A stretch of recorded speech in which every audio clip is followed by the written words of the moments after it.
Hinamon ni dating Senate President Franklin Drilon ang Budget Department na isa publiko ang lahat ng alokasyon sa isiningit ng Kongreso sa 2025 budget. Ito raw ay para makita ng taong bayan kung saan napupunta ang pinakamalaking pork barrel na kanyang nasilip sa 2024 at 2025 national budget. Narito ang report.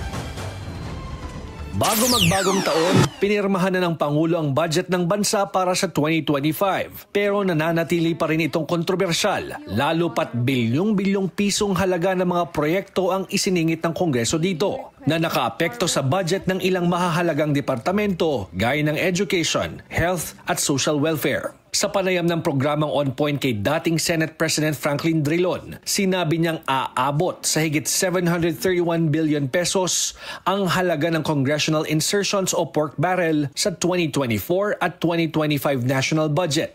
It's the biggest pork barrel that I see now. It is not necessarily bad because there are certain needs really for which can be neglected in the course of the submission of the budget. But then it has been abused, and the insertions or amendments are not necessarily related to the economic program of government.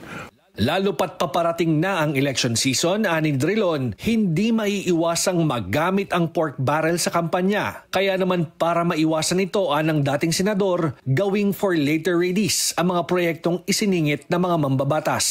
This is not new. This is a practice done. In the past, it was done to harass and to prejudice opposition members like me. There is every reason, therefore, to mark them as for late release items. So hindi pa sapat itong Omnibus Election Code, sir, yung 45 days. It's not enough. Well, I can bet you they will antedate all the releases to before the 45-day ban. Paliwanag ni Drilon, hindi naman daw lahat ng pork barrel ay masama. Ang problema, naaabuso ito lalo na kung hindi ito nakaangkla sa programa ng pamahalaan. Nagiging source din daw ito kung minsan ng korupsyon. There are collusions between those who provide for this funding for this project. There are problems of the contractors colluding with each other so that you don't get the best price. It's like a web of corruption na nakikita natin in the implementation of the pork barrel. In the implementation, yes. I would concur with your description. There is a web of corruption.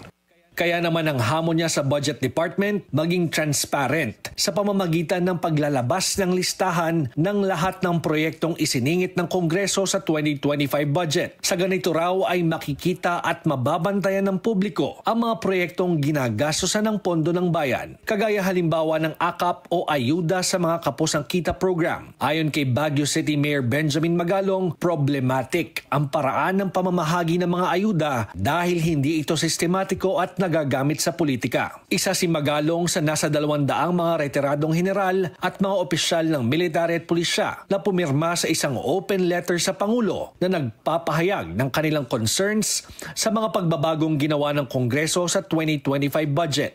Lawmakers indiscriminately giving out AKAP funds, IX funds, itong mga ayuda na gusto pa nilang palabasin, akala mo sarili nilang pera yung kanilang ibinibigay. Nakita namin yan eh.